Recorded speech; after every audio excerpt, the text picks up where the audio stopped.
Hello दोस्तों, आज हम बात करेंगे कि किसी भी मशीन को या किसी डिवाइस को, किसी इक्विपमेंट को या किसी सामान को इंस्टॉल करने की या उसको सही जगह रखने की क्या तरीका होना चाहिए, उसके बारे में आज हम लोग बात करेंगे। दोस्तों, वैसे छोटी छोटी जो चीज़ें होती हैं उसको हम लोग बहुत ही अच्छे तरीके से संभाल के रख सकते हैं, लेकिन जो बड़े इक्विपमेंट होते हैं, बड़ी चीज़ें होती हैं, बड़ी डिवाइसेस होती हैं, बड़ी मशीनें होती हैं, उनको रखने के लिए या उनका सही तरीके से इस्तेमाल करने के लिए एक स्टैंडर्ड्स को फॉलो किया जाता है दोस्तों, ताकि वो हम आसानी से और अच्छे तरीके से यूज कर सकें। तो इसीलिए दोस्तों, जो छोटी चीज़ें होती हैं उनको हम लोग घरों में आसानी से रख सकते हैं। जैसे मान लीजिए कि हमारे पास आयरन है, या हमारे घरों में मोबाइल होते हैं, हमारे घरों में टीवी हैं, उनको हम लोग क्या करते हैं कि एक स्पेसिफिक जगह पे, मतलब एक स्पेशल जगह पे उनका एक हम स्थान निश्चित कर देते हैं और उसको वहीं पे रखते हैं। दोस्तों, कुछ चीज़ें ऐसी होती हैं जो कि मूवेबल होती हैं, मतलब कहीं भी ले जाई जा सकती हैं, ले आई जा सकती हैं। बट कुछ चीज़ें ऐसी होती हैं जिनको हमेशा उठा के ले नहीं जाया जा सकता और उनका एक प्रॉपर जगह ही बना दिया जाता है जहाँ पे जाके आदमी उसका इस्तेमाल कर सके और उसको यूज़ करे। ठीक है दोस्तों, तो इंस्टॉलेशन की ज़रूरत बेसिकली क्यों पड़ी? छोटे छोटे चीज़ों के लिए हमें इंस्टॉलेशन की ज़रूरत नहीं पड़ती है, लेकिन जैसे जो बड़ी मशीनें हैं, बड़ी जो है इक्विपमेंट हैं या बड़ी मोटर हैं, उनको जो है हम लोग इंस्टॉल करते हैं ताकि उनका अच्छे तरीके से यूज़ किया जा सके। ठीक है दोस्तों, तो ये तो इंस्टॉलेशन की रिक्वायरमेंट हो गई कि हम उसको कैसे रखेंगे। ठीक है, और लेकिन उसके लिए हमें और भी चीज़ें ध्यान में देनी पड़ती हैं कि अगर हम इंस्टॉल नहीं करेंगे तो क्या क्या दिक्कतें आएंगी, या अगर इंस्टॉल करेंगे तो क्या क्या चीज़ें हमें ध्यान में रखनी चाहिए। ठीक है दोस्तों, तो जैसे इंस्टॉल करने का मेन आपका जो बेसिक रिक्वायरमेंट है वो है कि हम जब किसी भी मोटर को, बड़ी हैवी मोटर हो या जो है बड़ी मशीनें हों, उनको अगर कहीं पे फिक्स करते हैं तो उसके लिए 3-4 चीज़ें ध्यान में रखी जाती हैं। जैसे कि जो उनका बेस हो, जहाँ पे वो रखी जाएं, वो एकदम हॉरिजेंटल हो। दूसरा, उनको एक तरीके से अगर उसमें गति हो रही है उस मोटर में तो उसको हम जो है नट बोल्ट से टाइट कर दें। और तीसरा, अगर उनके अंदर खूब तेज़ से वाइब्रेशन हो रहा है तो उन वाइब्रेशंस को उस वाइब्रेशन को सहने के लिए थोड़ा स्पेस छोड़ा जाता है और उनकी बॉडी को एकदम से टाइट कर दिया जाता है ताकि वो ज़्यादा उसमें वाइब्रेशन ना हो।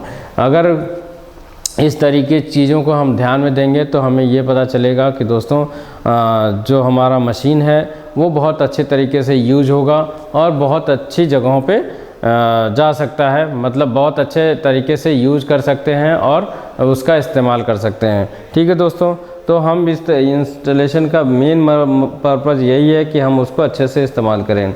दोस्तों, यहाँ पे कुछ चीज़ें हम ये देखेंगे कि हमारा जो इंस्टॉलेशन है उसके लिए क्या क्या चीज़ें रिक्वायरमेंट है। अगर वो चीज़ें नहीं होती हैं तो हम किस किस प्रॉब्लम में आ सकते हैं। तो जैसे दोस्तों, अगर हम कोई बड़ी मशीन है, उसका हम लोग फाउंडेशन नहीं करेंगे, मतलब एक बेस पे उसको नहीं रखेंगे, एक जगह उसकी सुनिश्चित करके नहीं रखेंगे, तो दोस्तों क्या होगा कि उसमें उस मशीन को यूज करने में मजबूती नहीं आएगी। ठीक है, कभी मान लो उसकी स्पीड बहुत ज़्यादा है तो दोस्तों वो एक जगह से दूसरी जगह घूम सकती है, और बहुत ही अगर हम आवश्यक काम उस मशीन से हमें करना है तो वो उसको एक जगह हमें फिक्स करना पड़ेगा। तो दोस्तों, हम उसको बोलते हैं फाउंडेशन। तो फाउंडेशन का मतलब उसकी नींव, मतलब जहाँ पे वो मशीन रखी गई है वो सही जगह है। अगर ऐसा नहीं होगा तो हमारे लिए नुकसानदेह है। उसी तरीके से दूसरी चीज़ हो गई दोस्तों कि अगर हम वो बड़ी मशीन है उसमें गति पैदा हो रही है, वाइब्रेशन हो रहा है, तो उसको हम लोग नट बोल्ट से टाइट कर देंगे। अगर उसको नट बोल्ट से टाइट नहीं करेंगे तो क्या होगा दोस्तों, उसमें उसके वाइब्रेशन के कारण जो हमारा वर्किंग का, अगर हम किसी काम को उससे परफॉर्म कर रहे हैं तो वो अच्छे तरीके से मैनेज नहीं हो पाएगा और हमारा काम बिगड़ जाएगा। इसलिए दोस्तों उसको हम एक फाउंडेशन देते हैं जिस पे नट बोल्ट के थ्रू उसको एक सीरीज में करके जो है टाइट कर देते हैं ताकि वो वहाँ से इधर उधर ना घूमे। तीसरी चीज़ देखो दोस्तों कि जो फाउंडेशन होता है वो ऐसे नॉर्मली अगर बड़ी मशीनें हैं तो उसके लिए अलग तरीके के फाउंडेशंस बनाए जाते हैं, अगर छोटी मशीनें हैं तो उसके लिए अलग तरीके के फाउंडेशंस बनाते हैं। तो जैसे जहाँ पे रिक्वायरमेंट होती है वहाँ पे उस तरीके का फाउंडेशंस बनाते हैं। जैसे दोस्तों ट्रांसफार्मर, बड़े बड़े ट्रांसफार्मर होते हैं, उनको हम लोग क्या करते हैं कि सीमेंट कंक्रीट का एक बेस बनाते हैं, उसके एक मैक्सिमम हाइट रखते हैं जिस पे हम उसको रख के तब इस्तेमाल करते हैं। उसी तरीके से जो बड़ी बड़ी मशीनें होती हैं दोस्तों उसको जो है हम लोग एक स्पेशल फाउंडेशन देते हैं जहाँ पे उसको हम रख के इस्तेमाल करें। उसी तरीके से दोस्तों हमारा जो बड़ी मशीनें होती हैं उनके चारों तरफ कुछ स्पेस छोड़ा जाता है ताकि अगर उसको मेंटेनेंस करना हो या कोई चीज़ उसमें बदलनी हो या किसी और तरीके का काम हो या उसकी कनेक्शन का काम हो तो वो वहाँ पे अगर स्पेस रहेगा तो आदमी उसको जाके अच्छे तरीके से कर सकता है। अगर उसकी साफ़ सफाई भी करनी है तो स्पेस रखना बहुत ज़रूरी हो जाता है ताकि हम उसके चारों तरफ जो है घूम के हम उसके हर एक पार्ट को देख सकें और उसको अच्छे तरीके से निगरानी की जा सके। उसी तरीके से दोस्तों अगर कोई मशीन बहुत ज़्यादा बड़ी है तो उसके लिए अगर किसी ऑपरेटर की ज़रूरत पड़ती है तो उसको भी रखना पड़ेगा। अगर हम वो नहीं रखेंगे तो हमारा हो सकता है कि वो चीज़ डैमेज हो जाए और हमें पता भी ना चले, तो वहाँ पे एक ऑपरेटर की भी ज़रूरत पड़ती है। अगर वो रखते हैं तो बहुत ज़्यादा सुविधाजनक होगा। उसी तरीके से दोस्तों जो हमारा मोटर है उसके वाइब्रेशंस के लिए उसमें उसकी रिजिडिटी के लिए या उसको फिक्स कर देते हैं ताकि वो वहाँ से घूमे ना या हिले ना। तो उसको समय समय पर हम लोग उसके नट बोल्ट को टाइट करते रहते हैं और अगर ऐसा नहीं करेंगे तो वाइब्रेशंस के कारण एक जगह से दूसरी जगह हमारी मोटर खिसक जाएगी और हमारा जो असली काम है वो नहीं हो पाएगा। तो ये तो हो गई मोटर की बात जिसमें मोमेंट होता है। और लेकिन कुछ जगहों पे जैसे हम लोगों ने ट्रांसफार्मर को देखा उसका एक फाउंडेशन बनाते हैं, उसको ऊपर उतने लेवल तक रखते हैं ताकि उससे ह्यूमन बॉडी इफेक्टेड ना हो, कोई जानवर ना हो उससे टकरा के उसकी मृत्यु हो जाए। तो उन सब चीज़ों के लिए हम ट्रांसफार्मर का भी फाउंडेशन बनाते हैं। ठीक है दोस्तों, तो ये हमारे लिए बहुत ही आवश्यक है कि इंस्टॉलेशन के लिए इन सब चीज़ों का ध्यान दिया जाए। उसी तरीके से दोस्तों जो हमारा फाउंडेशंस बनाते हैं उसकी ज़रूरत क्यों पड़ी और वो फाउंडेशंस बनाते समय क्या क्या चीज़ें हमें ध्यान में रखनी चाहिए, वो सारी चीज़ें हम लोग इसमें देखेंगे कि हमारा जो फाउंडेशंस है वो दोस्तों हॉरिजेंटल लेवल में होना चाहिए, मतलब समतल प्लेन जगह पे उसके ज़मीन को छूता हुआ होना चाहिए। और दूसरा चीज़ है कि वो एकदम फिक्स होना चाहिए, मतलब उसको नट बोल्ट से टाइट कर देना चाहिए ताकि वो इधर से उधर घूम ना सके या वहाँ से जो है एक कभी आंधी आ गई, कभी तूफान आ गया तो अगर वो हम उसको नट बोल्ट से टाइट नहीं करेंगे तो हो सकता है कि वो चीज़ें टूट के बिखर जाएं और कहीं एक जगह से दूसरी जगह पहुँच जाएं।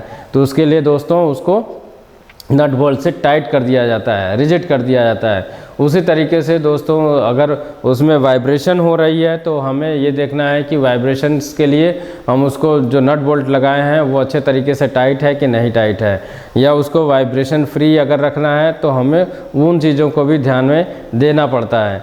ठीक है दोस्तों, और दूसरा है कि अगर हमारा कोई मोटर है वो स्टैटिक है या कोई मशीन ऐसी है जो डायनेमिक है, उस पर लोड कैसा दिया जा रहा है उस पर भी डिपेंड करता है कि हम उसके फाउंडेशन को उस तरीके से बनाएं।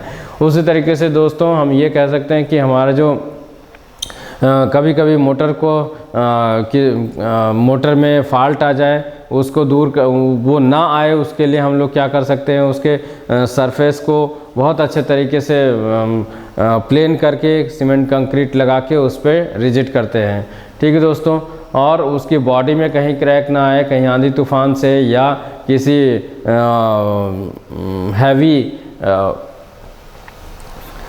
तूफान या हैवी आपका अगर भूकंप आ जाए या अलग अलग जगहों पे, जैसे हमें माउंटेन पे कोई चीज़ रखनी है या कोई समतल प्लेन पे रखनी है, तो उसके लिए उसमें व्यवस्था की जाती है। ठीक है दोस्तों, हम अगर उसमें कहीं अगर कोई हीट पैदा हो रही है तो उसके लिए सिंक की भी व्यवस्था करते हैं ताकि वो उसको ठंडा करता रहे। ठीक है, और उसी तरीके से दोस्तों हमें ये ध्यान में रखना चाहिए कि जो हमारा बेस है वो बिल्कुल ही हॉरिजॉन्टल होना चाहिए, और उसमें अगर उसके हॉरिजॉन्टल में कोई दिक्कत आती है तो हमें आगे प्रॉब्लम होगी। ठीक है दोस्तों, तो उसके लिए हमें ये ध्यान में रखना चाहिए कि हमारा जो प्लेटफॉर्म बने या फाउंडेशन बने वो बहुत ही स्ट्रॉन्ग बने। ठीक है दोस्तों, नेक्स्ट हम इस पे बात करेंगे कि अगर कोई हमारा जो है फाउंडेशन बहुत अच्छा है, बहुत बढ़िया है, तो उससे हमें क्या क्या फ़ायदे हो सकते हैं। दोस्तों, अगर हमारी कोई स्टैटिक मशीन है उसका अगर फाउंडेशन बना रहे हैं तो हमें ये ध्यान में देना पड़ेगा कि जो फाउंडेशन बनाए उसके रिज़ल्ट कितने अच्छे होंगे।